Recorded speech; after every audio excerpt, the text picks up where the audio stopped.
Hello there. Today I'm going to show you how to create a beautiful resin surround for your television. This project started a year ago and it's going to be finished today. It started with getting rid of the functionality of the fireplace.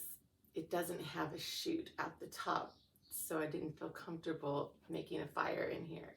So I knew I wanted to do something though to light up the inside of the fireplace. And that's why I mirrored it, and I showed you how I did that, and then I created the candles that I can just push with a button, and I showed you how I covered all those. Next, I plaster dipped silk flowers and surrounded the hearth with those, and then I resined the surround of the fireplace. And today what I'm going to show you is how I resined the TV surround. The first thing you have to do is cut a piece of plywood that is the size of the area around your television. Next, using Nova Gel, or honestly the Elmer's glue from the dollar store works just as well here. Take foil, again from the dollar store, and crumble it up to give it some texture, and then lay it onto your plywood and roll it out with a brayer or a rolling pin or whatever you have to like flatten it out. You can even use your hands if you want to. And this gives you a base for all your colors to sit on, just in case something sees through. You know it's not going to be plywood, it's going to be this pretty sparkly silvery backing. Mix your resin and then separate all of your paint and mica powders and glitters into plastic cups. I used Nova paints in silver, bronze, gold, and pearl white. In addition, I used mica powders in bronze, gold, and silver, and I used fine glitter in gold and silver. You can use any colors you want. I like the different textures that I get by using glitter, mica powder, and acrylic paint. Acrylic paint tends to stay to the bottom of the surface. The mica powders tend to go halfway up, and then the glitter seems to go all the way to the top. So it just gives you even more dimension. And you could just pour it on any old way you want. Just get all of the resin colors onto plywood. You want to work fast because they tend to dry out pretty quick, and you want to move them around. So you're going to need to get them onto your plywood as quickly as possible. I am in a vented garage. Both the big garage door and a door across from it are open, and so I have a lot of ventilation going through. Resin is highly toxic, so you want to be careful. Use a blowtorch to pop any bubbles that might be in your resin and to heat it up. Next, take a blow dryer. Some people use a heat gun, but I find it doesn't have enough power in the fan to move it around like I like it to move around. Just kind of heats it up, but it doesn't really move it. So blow dryer works better for me. And I use the blow dryer to move all of the colors and mica powders and glitters into each other.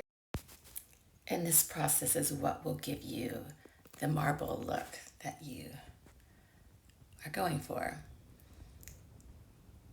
Next, as you blow dry, move the resin all the way down the sides of the plywood.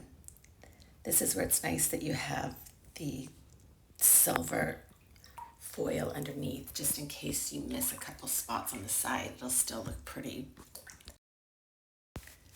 Halfway through, I'm mixing up another batch of resin because this process does take time, and your resin will go bad on you after 40 minutes. So I mixed up another batch, and I'm going back in with silver, white pearl, and gold paint mixed in with the resin. The ratio is usually 1/10 paint and the rest resin. You can play with that. Sometimes I have it thicker, sometimes I have it thinner. It just depends on how much I want it to move. You can also pour just clear resin on to get it to move and push your colors around. My paint's mixed up and I'm going back on top with the gold by Nova paints mixed with resin, the pearl white, and the silver. And now I'm mixing a little bit of gold mica powder with some resin that I had left just to finish it off a bit and pouring that on. Next, you want to repeat the process with the blowtorch and then the blow dryer. And that should do it. That should be enough resin, enough heat, enough movement to make it look the way I want it to look. Right now I'm popping the bubbles with the blowtorch, and now goes the blow dryer. And you can see how it changes so much with each time you pour new resin on. It's going to change the whole look, which is so fun. Let the plywood and resin dry for 24 hours and then take liquid nails and cover the back of it, set it up around your television, and use painter's tape to tape it down to the wall.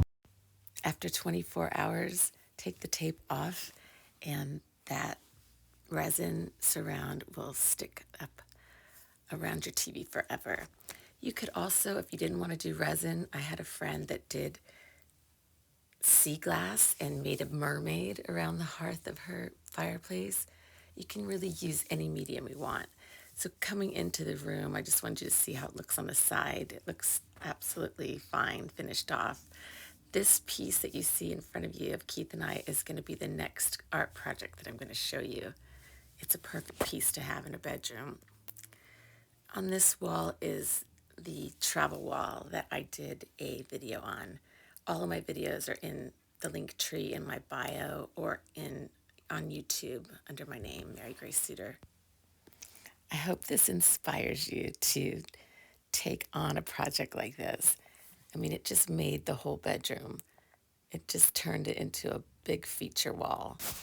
This entire fireplace project took over a year. I started with a horrible dark hole of a fireplace, which was not functional. First thing we did was take that out, and then I mirrored the inside, as you'll see in the pictures coming up. This is how it was when we moved in, this black hole. I mirrored inside, thinking that that would give me a bunch of light, and didn't give me much light. Then I painted around the hearth in a cream color, like the border. Then I created all these candles, which I did do a video on, and then I painstakingly hand-dipped silk flowers in plaster and covered the hearth with those. Next, I resined the surround around the hearth, and then, like I showed you today, I did the top. So here's before, and then you've seen the after. Thanks so much for watching. Namaste.